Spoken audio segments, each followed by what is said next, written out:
and the Swansons to Chicago. And with that, I will turn it over to Dansby. Thank you. Well, thank you for those kind words. All of it, I'm hoping, is going to be very true. But I just, first of all, would like to just say thank you to a lot of different people. Wouldn't be here without my faith life. God has done so much for myself, my wife, my folks. We're just extremely grateful to be blessed to be in this city. We prayed about this for a very, very long time, and just felt led to be here. I'd like to thank Mr. Ricketts and the Ricketts family for just everything that they've done for this incredible organization. It's a top-notch organization. You can tell the investment level is very high, and the standard here is to win. I'd like to thank Jed Hoyer and Carter Hawkins, and David Ross isn't here, but just for the time that they've spent talking to me, opening themselves up, and being willing to answer any and every question I've had, any phone call, any text message. It's important to have those kind of lines of communication if you want to build, a winning culture and set the precedent for something really, really special. So I'm appreciative of that, and just the professionalism, in the negotiations and working back and forth. I'd also like to thank my wife for being here, which is still kind of crazy to say my wife. That happened like 2 weeks ago or a week and a half ago. But just incredibly grateful for her support and pushing me to be a better man, but also a better athlete, even though sometimes I don't want to listen. She tends to always be right. So I'm still working on that, but just incredibly grateful for her, leading me down a better path. My parents as well, just want to say thank you to them. They've done so much for me, taught me so many lessons, taught me what hard work means, taught me what putting faith in Christ looks like, and taught me how to respect people and to love people along the way. So thank you for that, and all the memories of hitting me ground balls and all that kind of stuff too, and driving me to every game. So I'd also like to thank Casey Close, Victor Menical, and the rest of Excel Sports. They have always treated me like family. I'm extremely grateful for them. And it's definitely much more than just a business relationship. They literally do anything and everything for me and my family at all times. And then I just have one quick story, and I'm really gonna hope I make it through without crying. So I can't look at my parents while I say this story. I know. So I've pretty much mentioned to everyone, like, being a Cub means more to me than people would realize. It's no secret that I left my hometown team to be here, and I've kept telling everyone that it's more personal to me. So Mallory and I got married December 10th. The next morning, we found out that my grandfather was not doing so well, that he was in hospice, and so we pretty much left our wedding venue the next morning, drove home, and basically had to rush over to the senior living facility where he was at, and we were, gosh dang it. So he ended up passing away on the day after we got married, and the one thing that just always stood out was he lived across the yard from my parents and I and my brother and sister, and so every day when I would come home from school, I would run up to his house. I'd run in and pretty much like demand that he come outside and hit me ground balls, which he would always do. But every time I walked in, he would have a Cubs game on, back when it was on WGN. And I can't look at my parents. He would have a Cubs game on, and I was always like, Pops, we're in Atlanta, dude. Like, we're Braves fans. And it was just something, he loved baseball so much, and all he ever wanted me to be was doing what I'm doing now. So having won a championship in Atlanta for one of his favorite teams, we just felt that the Cubs, which were his second favorite team, that bringing a championship to this city was just what we have felt called to do. So to be able to play for two of my grandfather's two favorite teams means literally like the world to me. So thank you, and I'm glad I got through that without crying. So thank you. Thank you, Dansby. We can open up to questions now. We have microphones. Joanna and Jesse have mics. Just raise your hand. We'll bring you a mic, and we can get started. Hey, Dansby, this is Tim Stebbins with NBC Sports Chicago. Can you just take us through what it was like going through this free agency process while this obviously huge personal life event was going on, in addition to wedding planning and everything going on? Well, first of all, we had a great wedding planner and have a wife that was willing to do a lot of things and allow me to, put focus on certain things that needed to take place. But it was a really interesting process. It's the first time since going through college recruiting that you sit down and, like Jed alluded to, like you get interviewed, but you also interview, your potential employer. So it was an odd process. It was odd not knowing truly where you would end up. I'm a person that likes structure, likes clarity, and not having that was a little bit odd at times. So my parents, my wife, and my agents had to kind of like keep me, zoned in on what mattered, and just so thankful that things worked out as smoothly as they did. Like I said, Jed and Carter were phenomenal, in dealing with the negotiations, and were very upfront and clear, which is something that I really value. I value honest and transparent communication, and they seem to provide that at every turn. And like I said, I couldn't be more grateful to be here and a part of this organization. Hi, Dansby. Welcome to Chicago. My name is Bruce Levine from The Score and Marquee Sports Network. I'm wondering what type of questions you might have asked Jed, if you would share those, and what did you want to hear from the people that interviewed you that was going to sway your mind as to where you wanted to be? He alluded to some of the questions. I mean, it was a lot about understanding what the team was going to look like, what the philosophy of the organization is, the plans to win, how to win. Everyone wants to win. Every team, has a philosophy to want to win, and, everyone desires to win. And a lot of teams, you can tell, just kind of say that. But after having multiple conversations and, a pretty long phone call with Carter, really got the gist of what it actually means to this organization and this city to win. And I felt that.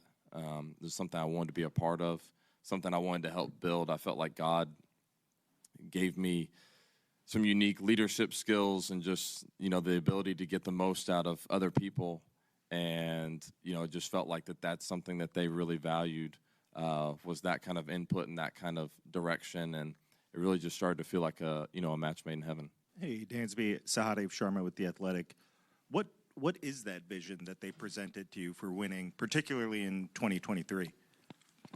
Well, I think what most people don't realize is the talent that's here and the talent that is continuing to develop here.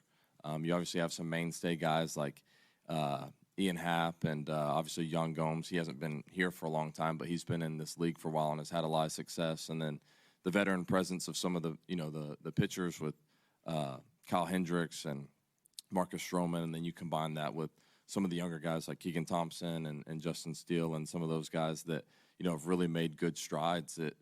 It kind of starts to feel similar to past experiences that I've had of just you got some good veteran talent, some young guys that are really starting to perform better, and then you start mixing in, a guy like Nico, myself, and Cody Bellinger, and then you had Jameson Talion, and it's like, wow, this is actually getting to be a pretty complete team with the ability to compete at a high level.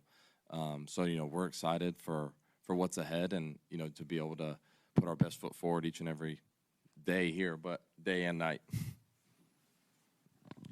Hey, Dansby, John Greenberg, also of The Athletic. When you sign a deal like this with this much money in this kind of market, with this kind of team that really needs you, and if the fans were desperate for kind of a big name to come on, are you ready for that kind of, I guess, responsibility and pressure that comes with it?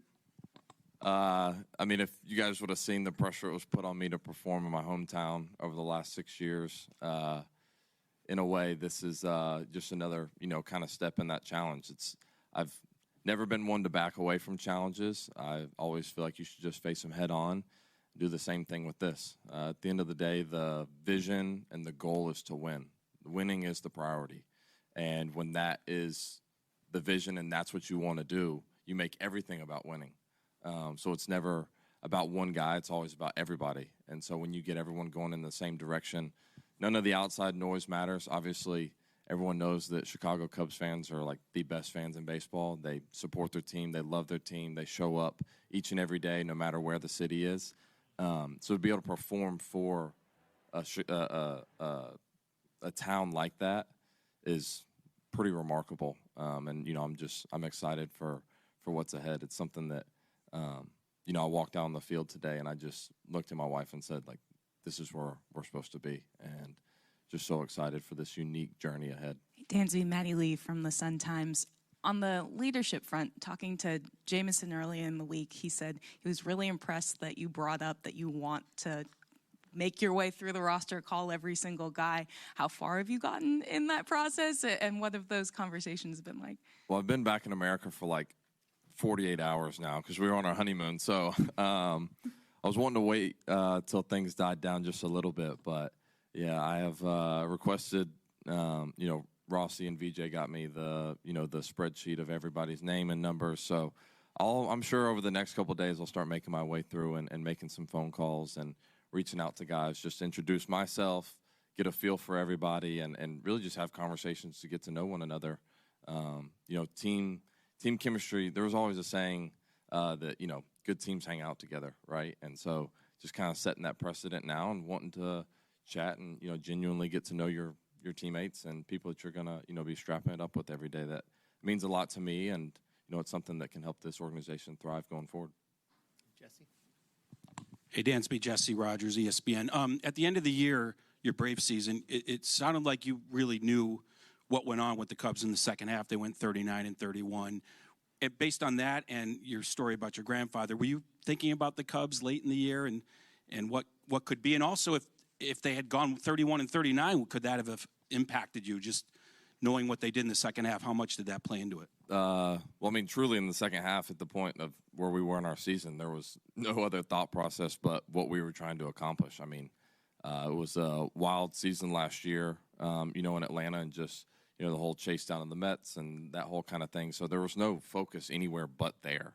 Once you get into the offseason and have a little bit of time to digest what just happened, you start to look forward to, different things such as conversations with Jed and Carter, and you really start to look into what happened, where teams are going, what the trajectory is like, and it was a vision that was pretty easy to get behind. And I'll tell you, I did my best homework. I was having phone calls with each and everybody that I knew that had been a part of this organization, was currently a part of the organization, and it's just something that I've really felt like you need to show signs of life in order to get people to be a part of something, right? And you said, like you alluded to, the second half is something that can be built upon going into next year for guys that were already here, and also gives guys that are just now joining the confidence to be able to, say, you know what, we have a really good team, and we're going to go out and show that. Hey, Dansby, this is Ryan Herrera with CHGO. You mentioned Nico earlier as part of the talent on the team, but with the new rules, with the shift and all that stuff coming at the end of the season, what excites you about what you and Nico can do up the middle defensively and obviously help this team? There's nothing better than having a good defensive unit. It's something that I feel like can get overlooked in our game these days, and just analytics, this and that. And to me, you're only as good as your four defenders in the middle. So, obviously pitching is a big part of it, but center field, shortstop, second base, and catcher.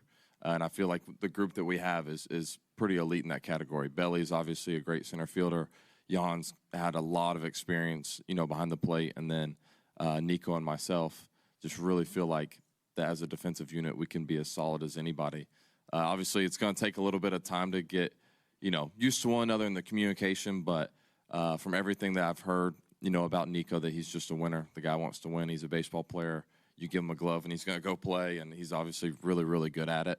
When you kind of combine that kind of mentality with how, I like to do things, it usually, fits like a glove, and I really, no pun intended, but it usually fits really well, and, something that I'm really looking forward to in spring training, just getting out there, and probably going to suggest to Rossi that he makes our schedules the exact same so we can play, as many games as possible together in spring training. Hi, Dansby. Jay Cohen, Associated Press.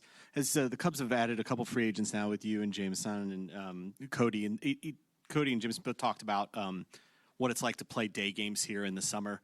From your perspective on the other side, what was it like for you to visit here, and what are your thoughts about now being, on the home side playing at Wrigley? It was always one of my favorite trips of the year, and you could always tell that because the amount of wives that would come on the trip too. Everyone wanted to come to Chicago and be in Chicago. But there's no place that's better than Wrigley and the fans. Like, it's such a historic, amazing place, but the upgrades and the things that they've done, the renovations, still keep like the baseball at its purest form. Even with the boards and the scoreboards and how they do it, and it's the best. I mean, like I said, I walked out and just like, I felt like a little kid on Christmas, and just like smiling and like giggling to some extent, just that this is home now, and it's a beautiful place to be. Day games here with the crowd the way it is second to none, and we're just looking forward so much to the next 7 years.